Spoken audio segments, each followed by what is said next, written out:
Ashley, can you please introduce us to your daughter? So this is Peyton. She is almost a year old next month. Isn't she the cutest? Oh my gosh. Okay, so Ashley, tell us, there was something that had happened when Peyton was born. Can you tell us a little bit about what that was? So when she was born, one of her thighs was a little bit more swollen than the other one, and it was really red, and so we weren't sure what was going on. Yeah.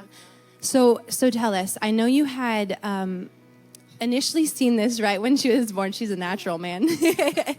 Right when she was born. And so did you guys go to the doctor, or what happened in that process? So we had to go get an ultrasound done on her leg, and they checked to see what it was that was in there, why it was swollen.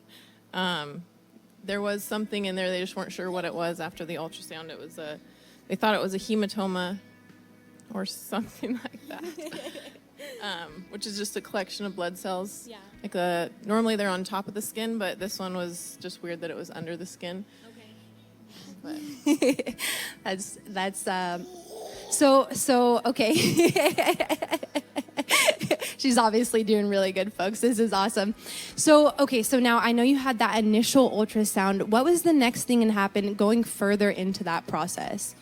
So after that, they decided that something was there, so we went to get a MRI, and they thought they were going to have to put her to sleep, but she just miraculously fell asleep and was asleep for the whole MRI. That they decided there was a mass in there, and it wasn't a hematoma because it was surrounded by the blood cells, so it was like an actual mass surrounded by blood cells, not a hematoma.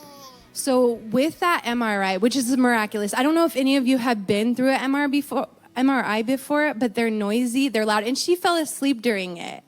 Like, that is miraculous in itself. And you had told God that she knew by that her daughter falling asleep, she knew that God was going to heal her.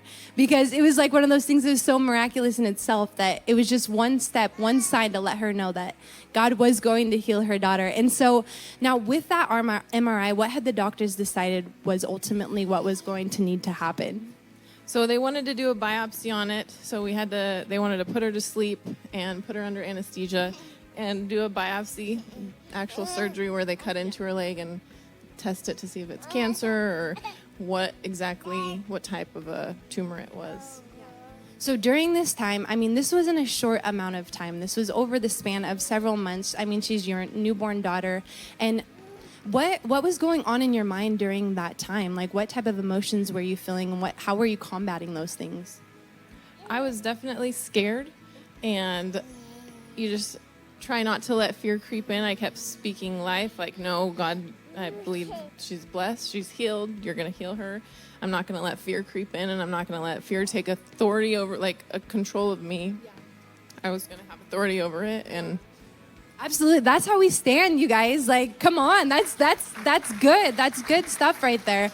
So now in the midst of all of this, I mean, she still has the mass on her leg, but you are standing and believing. You're combating fear. You're choosing to have faith in God versus fear over whatever this thing is. Now, you had scheduled this surgery out, and the first time you went over, tell us about what that looked like. So we went over for the biopsy, and she had been sick 2 weeks before that with influenza. And so we got there after driving all the way to Seattle from here, and they said, well, we're going to reschedule because she needs to be not sick for 3 weeks at least. So we're going to do an MRI or an ultrasound again so it's not a wasted trip. And so they did it again, and it was still there, and then they noticed there was another smaller bump right below it. So what do you feel like after that? I was feeling a little bit defeated, but I was like, no, God, I know that you're in control, and there's a reason and a purpose and a plan, and I'm just going to not fear, because fear is something that just captivates me, and so I didn't even let it creep in. Everybody was like, how do you feel? God's going to heal her. I feel good, you know? Yeah, amen. Amen. Come on, guys. Come on.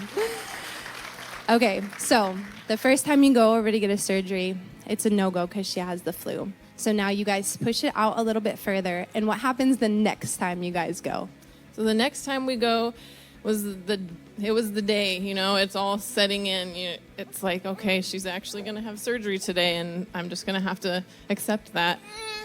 Well, we went in, and I'm crying and nervous, and they're like, we're just going to do an ultrasound just to be safe, just check it out one more time. And they went in, and they came back, and he's like, well, it's gone. There's nothing in there. It's like, Amen. Amen. God is so faithful and so good. So I know that you're not the only one who's been believing for healing, believing for salvation, believing for whatever over their children, over their families. What would you tell people who are in the same or similar position as what you were in? just don't be afraid, because that's what cripples you. Just speak to your mountain and tell it to move. Don't let it tell you what to do. Absolutely. Amen. God is so good. Come on, let's give it up. Thank you, Ashley.